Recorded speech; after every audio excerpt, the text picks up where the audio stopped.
Halo semuanya, pernah nggak sih saking sibuknya kita ngebangun sesuatu, kita malah lupa sebenarnya masalah apa sih yang mau kita selesaikan? Nah, hari ini kita bakal kupas tuntas kunci dari semua solusi hebat, yaitu memulai dari masalah yang tepat. Oke, kita langsung ke intinya aja ya. Kita tuh sering banget terobsesi dengan ide brilian, bener nggak? Padahal kutipan ini ngingetin kita kalau kunci sebenarnya itu adalah keberanian. Keberanian untuk memilih satu masalah yang bener-bener layak kita perjuangkan. Coba deh, bayangin perjalanan kamu ini sebagai sebuah quest, kayak di game gitu. Setelah hiruk pikuk eksplorasi, lari sana-sini, sekarang kamu sampai di sebuah titik hening di quest 2. Ini bukan akhir loh. Anggap aja ini jeda strategis sebelum kamu ngambil keputusan paling penting. Selama ini kamu kan udah ngelewatin fase eksplorasi yang ya mungkin rasanya agak sedikit chaotic ya. Kamu dengerin ratusan feedback, validasi banyak asumsi, dan yang paling penting, kamu jadi sadar kalau nggak semua keluhan pengguna itu adalah sinyal untuk langsung ngebangun sesuatu. Ini kerja keras yang luar biasa penting. Nah sekarang, ayo kita ngomongin soal jebakan yang paling umum. Kenapa sih tim yang isinya orang pintar, teknologinya canggih, kok bisa gagal? Sering banget jawabannya itu bukan karena eksekusinya yang jelek. Dan inilah penyebab utamanya. Salah pilih masalah di garis start. Ini tuh ibarat ngebangun rumah super megah tapi di atas fondasi yang rapuh. Cepat atau lambat, ya semuanya bakal runtuh. Jadi keputusan kamu selanjutnya ini, taruhannya benar-benar tinggi. Nah ini. Gambar ini benar-benar ngegambarin situasinya dengan sempurna. Kamu bisa aja teriak sekenceng mungkin tentang betapa keren gila solusi kamu. Tapi kalau itu nggak menjawab masalah yang spesifik, buat audiens kamu, itu semua cuma berisik doang. Nggak ada yang peduli. Coba deh, jujur sama diri sendiri waktu ngeliat daftar ini. Mana nih yang paling sering kamu lakuin? Ngejar semua peluang yang kelihatannya oke? Takut bilang nggak ke ide-ide lain? Atau yang paling klasik, udah keburu jatuh cinta sama solusinya padahal belum benar-benar paham masalahnya? Oke, nah ini dia titik baliknya. Momen dimana kita harus berhenti menjelajah dan mulai berkomitmen. Ini bukan soal ngebatasin diri ya, tapi ini soal mengarahkan semua kekuatan, semua energi, semua sumber daya ke satu titik tembak yang presisi. Untuk bisa sampai ke titik ini, ada prosesnya. Ini bukan tebak-tebakan. Semuanya itu dimulai dari benar-benar memahami dan mengamati pengguna, lalu kita definisikan masalah mereka dengan setajam mungkin, dan baru setelah itu kita bisa mulai mikirin ide solusinya. Urutannya nggak bisa dibalik ya. Nah ini dia kan pertanyaan $1 juta. Setelah riset, kamu mungkin punya daftar masalah pengguna yang panjang banget. Terus gimana caranya kita milih satu pemenangnya?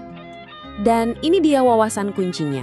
Cuma karena pengguna ngerasain sebuah sakit atau kesulitan, itu bukan berarti ini otomatis jadi peluang bisnis yang bagus. Kita harus strategis. Beberapa masalah jujur aja lebih baik dibiarin aja. Jadi gimana cara bedainnya? Ya gali terus, jadilah detektif. Tanya kenapa berulang-ulang kali sampai kamu nemuin akar masalahnya. Bukan cuma gejala yang kelihatan di permukaan. Saya suka banget kutipan dari Raisa ini. Anggap aja fokus itu kayak aset kamu yang paling berharga. Jadi pas kamu milih untuk fokus ke satu masalah, itu artinya kamu lagi menginvestasikan sumber daya paling mahal, yaitu waktu dan energi, ke sesuatu yang benar-benar penting. Sekarang kita bakal lihat kenapa satu keputusan ini, satu masalah yang terkunci, adalah fondasi untuk semua hal yang bakal kamu bangun selanjutnya, mulai dari produk sampai model bisnis.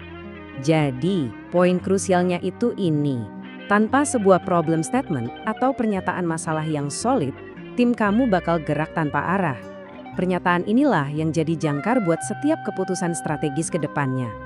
Emangnya apa sih problem statement itu? Anggap aja ini kompas buat tim kamu. Cuma satu kalimat, tapi isinya jelas, ringkas, dan disepakati bersama. Yang dengan tegas bilang, inilah masalah yang akan kita selesaikan. Titik. Nah, dari masalah yang jelas, barulah bisa lahir proposisi nilai yang terukur atau quantified value proposition. Kamu nggak lagi bilang, produk kami bikin hidup lebih mudah. Tapi kamu bisa bilang, produk kami bisa hemat waktu kamu 30 menit setiap hari. Jelaskan bedanya, terukur dan konkret. Biar lebih kebayang, kita lihat contoh spesifik ini. Masalahnya jelas banget, peternak rugi karena penyakit pernapasan di ternak mereka. Dari masalah yang super tajam itu, lahir proposisi nilai yang juga luar biasa jelas dan terukur. Solusi kami bisa hemat $27 per anak sapi. gampang banget dipahami, gampang banget dijualnya. Dan ini bukan cuma soal bisnis loh. Dari sisi teknis, kayak kata Ray si CTO, begitu masalahnya dikunci, semuanya jadi jauh lebih simpel. Tim engineering nggak lagi main tebak-tebakan fitur apa yang harus dibuat. Semuanya punya tujuan yang jelas. Dengan masalah yang udah terkunci, fondasi kamu udah kokoh. Fase eksplorasi udah selesai. Sekarang kamu siap buat transisi ke babak selanjutnya yang lebih penuh aksi.